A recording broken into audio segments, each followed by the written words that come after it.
Hey guys, very good morning, good afternoon. Today, what we're gonna do is we are going to discuss about the Amazon S3 storage. We are going to configure a cloud library on the S3 bucket.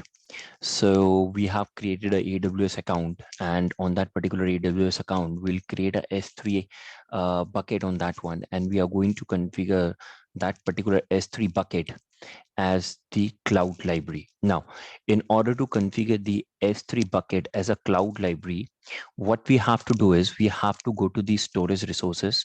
We'll go to the libraries, we'll right click on the libraries and say add, and we'll say cloud storage library, and we'll select cloud storage. Now, once you select the cloud storage, in name, you can define anything, the name that you want to provide to this particular library.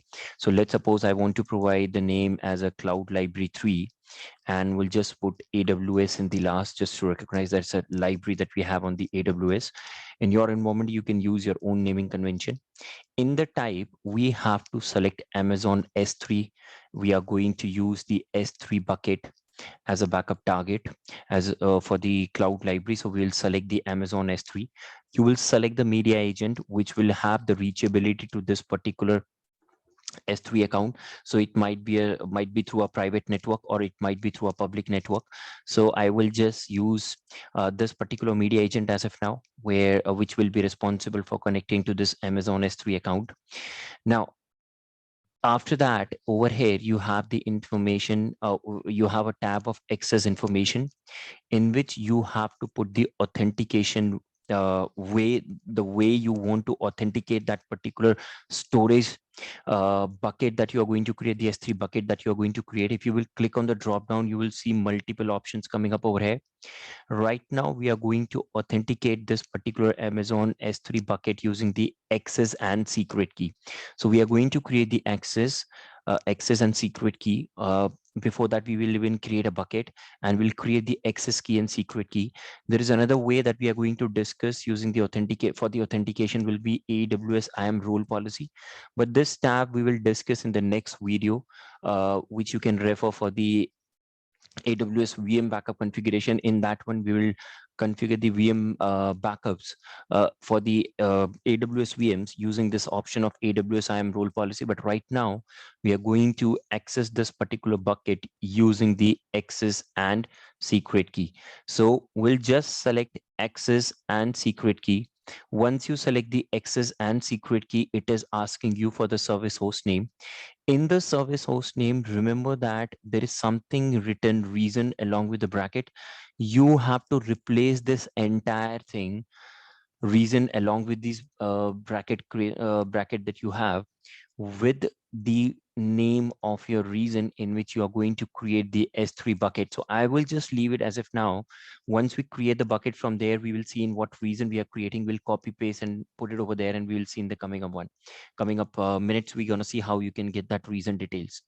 Now, in the credential, you have to provide the access key and secret key that you will use to authenticate the specific Amazon bucket that you are going to use. So what I'm going to do is, if I go to the credential, I say create new credential. And once you click on create new credential, you can see altogether a new window is coming up. Let put a name as test one, the name of the credential. Now it is asking me about the access key ID and the secret key. Okay, now what we're gonna do is, guys, we're gonna get back to the AWS console, where we are going to create the S3 bucket.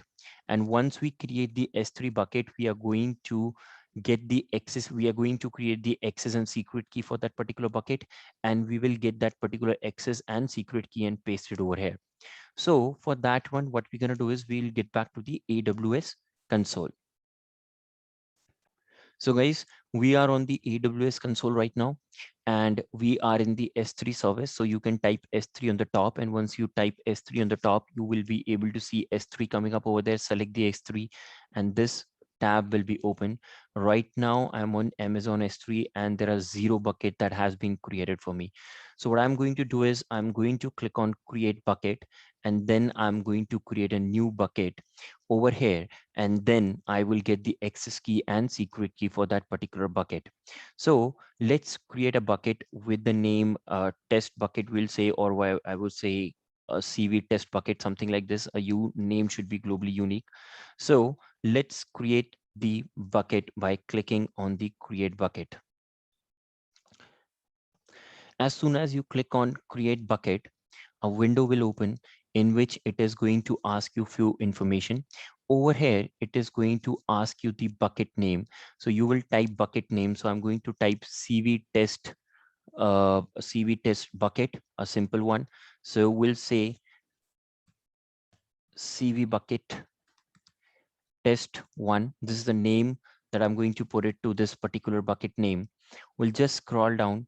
It will ask you the reason in which you are going to deploy this particular bucket. Remember that you need to put this is the reason which are available. You can select the reason. I'm going to deploy it in the Asia Pacific, that is Mumbai, and the reason code is AP-South-1. This is what you are going to put in the service host that was visible in the Commvault console. Just take you back to the console. If I just close this one again, over here in this service host, over here, you are going to put that AP South one. So I will just put AP South one. So once you have given that one, after that, you will just scroll down. Right now, guys, I'm going to allow all the public access to this bucket, but this option need to be selected very carefully. Block all public access. Right now I'm removing because I am going to access that particular one from some public network. But if you want to restrict the access to your bucket from some specific network, that you can do it. There are multiple options available, like block public access to the bucket and object grant through the new access control link, like through the ACLs. And in the way, block public and the cross account access to the bucket and object through any public bucket or access point policies. So there are multiple options which are available, but right now I'm not going to block the public access to my bucket, and I will recognize the risk. Yes, that the risk which is involved in allowing the connection from all the public network. After that, bucket versioning, if you want, this option is almost like always use if you want to keep the versions of the files. This library, this bucket we are going to use as a Commvault library, which does not make any sense of keeping the version of the files because there is actually no files. We write down the data in the form of chunks. Okay, so if we are targeting this particular library for our for the backups, we are targeting this bucket for the backups, we are not going to select this option of bucket versioning. We'll keep it disabled. Now once you have that one, if you want to create the tag, you can create it. It's your choice. If you want to do the encryption on your particular data that going to be backed up on your S3 bucket, then you can select this enable. But as a backup library, I will not even select this server side encryption over here. I can have, if I really want to encrypt the data which I'm putting up on the library, I can use the Commvault based encryption, software based encryption in that case. Okay, so you will go to the advanced setting. In that advanced setting as well, the object lock, you will keep it disabled because anyhow we are going to maintain that data according to Commvault retention. So it's not like somebody come up to that particular library and delete that particular data. Anyhow, you're gonna enable the ransomware option on the media agent in order to protect your data getting modified from some ransomware attack.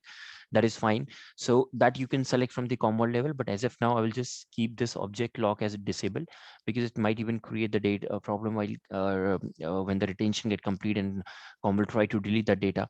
So I will just keep it disabled as of now and simply say create bucket. Now, once you click on create bucket, a bucket will be created with the name CB bucket test one. But if I get back to my Commvault and say credential and say create new credential, I was creating the credential with the name test one. Over here, I required access key and secret key through which I will be able to access that particular S3 bucket.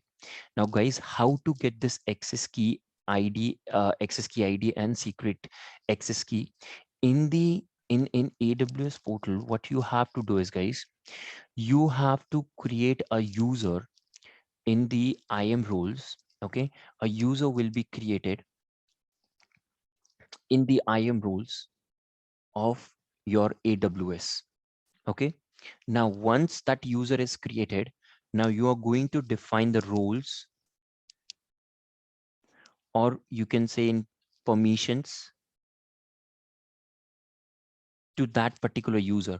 Now that rules and permission for your S3 bucket backup will be S3 full access. This is the role that you need to provide in order to backup data on your S3, in order to provide Commvault the authority to back up the data on this one. So what I'm going to do is, we'll get back to the AWS console. We'll type AWS, not AWS, sorry. We're gonna type IAM, and the IAM rule will become, IAM will be coming up. I just open the time service.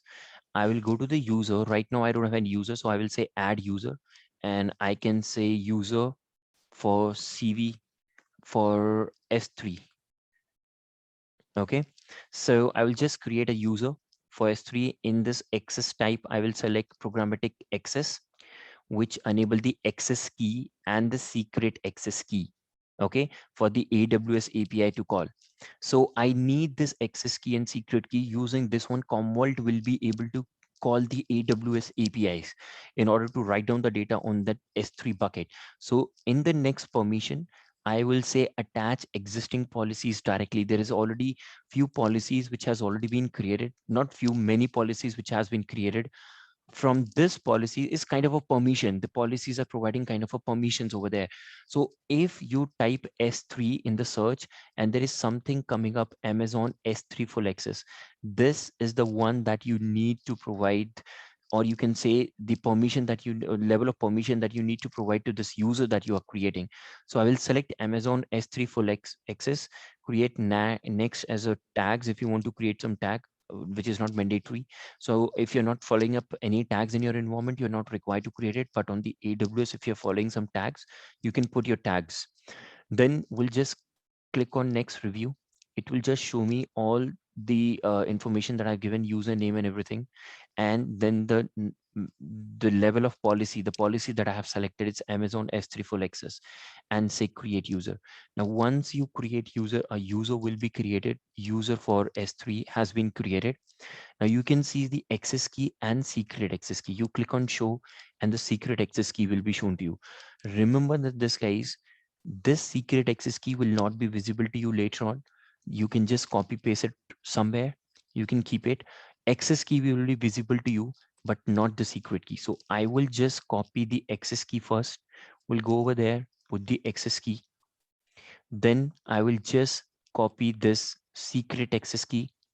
I will copy this one, and we'll just go to the com server and put the secret access key over there.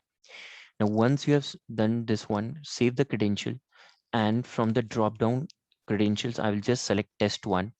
Now, once you've selected this test one, guys, if you will refer to my video of Azure blob storage configuration, in that video, I have even given you the information how you can verify these credentials from the Commvault level, whether your console will be able to, or media agent will be able to access that particular bucket or the blob storage using the credential information. You can refer that particular video to find out what tool is there to identify the access. But right now you can even do a verification by clicking on the detect. If you click on detect and the bucket has been detected over there, all the buckets has been detected, that means credential is working fine. So we'll just click on detect. Now once you click on detect, you can see the bucket has been verified over here on my screen. Now this is a bucket that I have created on which I want to take the backups. Now comes up the storage class. In the storage class, you will see there are a lot more options which are coming up as comparison to your Azure, what I will say, Azure blob storage. In the Azure blob storage, we were having few options. When I say few options, we were having the hot tier, cold tier. We were having the few auto tiers as well, in which you were able to select the auto tiering options as well. But over here in the AWS, we have a lot more options available as comparison to the Azure.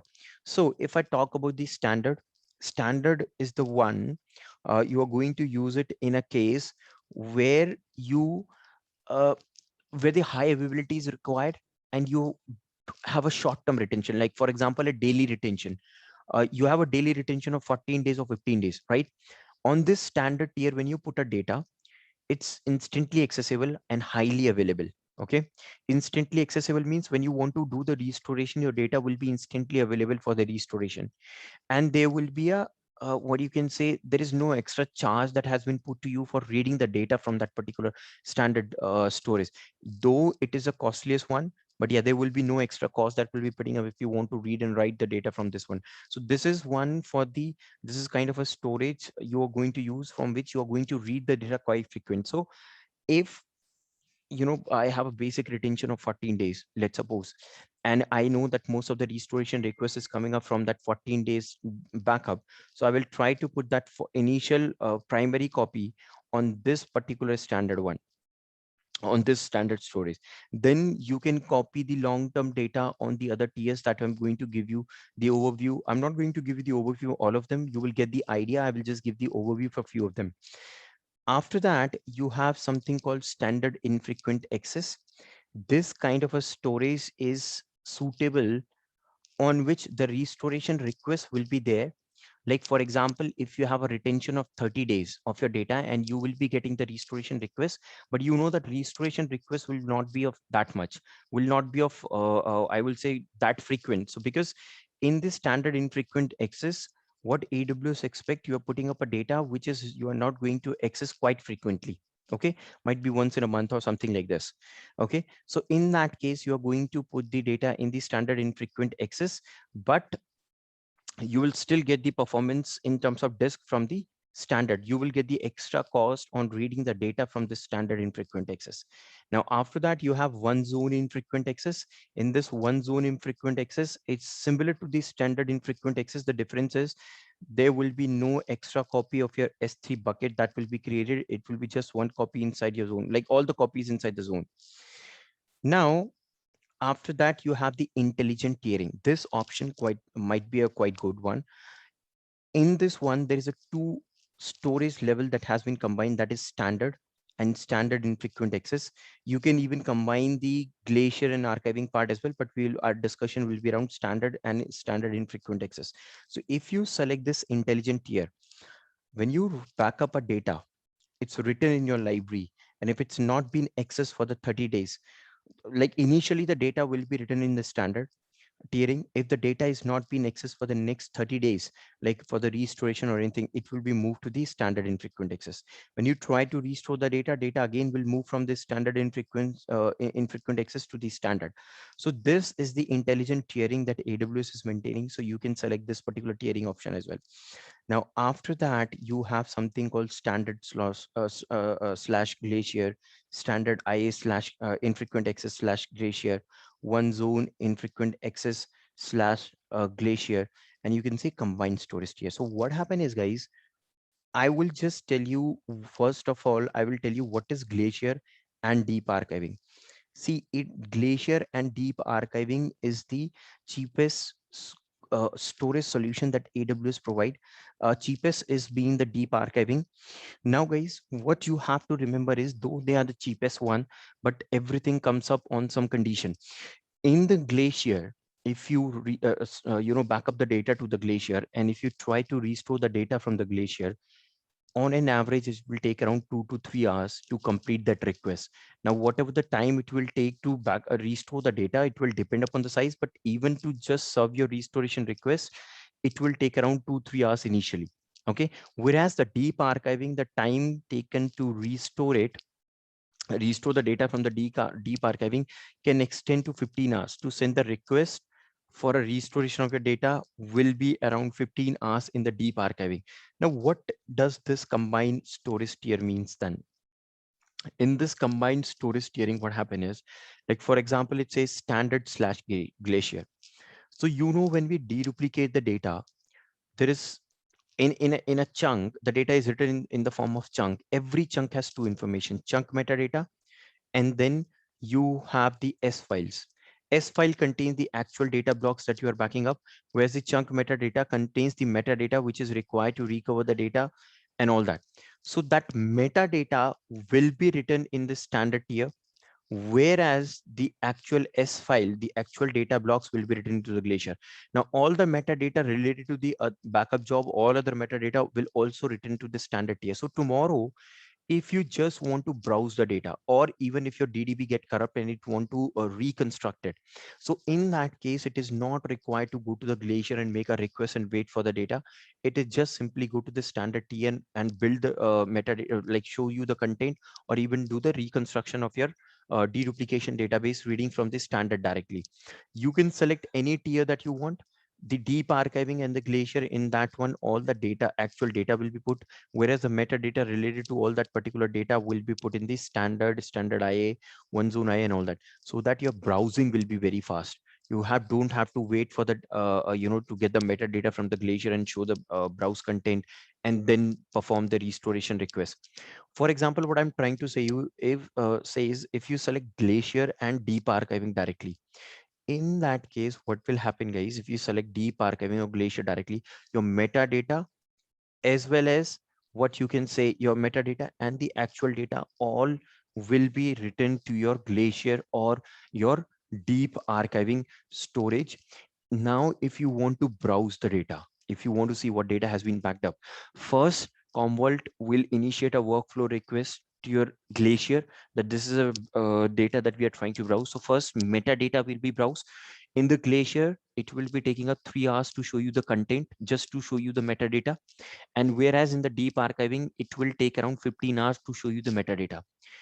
Once the metadata has been shown, you select what data need to be recovered. Then after that, you will initiate the restoration request for the actual data. Then in that of Glacier, again, it will take 3 hours to complete that request and 15 hours in case of deep archiving. And that is the reason why we are keeping it in the combined storage, because anyhow, we know that metadata is going to be very small. So if we put in the costlier storage, which is standard IA, one zone IA, or the standard tiering, so then also the cost will not be that much, because the actual data will be still put in the Glacier or the deep archiving storage. So select your options carefully guys. This is about your storage class that we have. Let me select standard as if now. We'll just click on OK. Now once you click on OK, your library will be added over there. You can see CL3 AWS has been added over there. It's ready. And if you will expand this one, you can see the mount path over here. So this is how you define the permission using access key and secret key of assigned to the individual users and providing a permission to it for controlling the S3 bucket in the AWS, and then how to add that particular bucket information inside my Commvault console to work to make it as a cloud library, AWS cloud library. That's it guys for adding up the AWS bucket for the backup. If you have any question, just put your message or try to reply back. Thank you.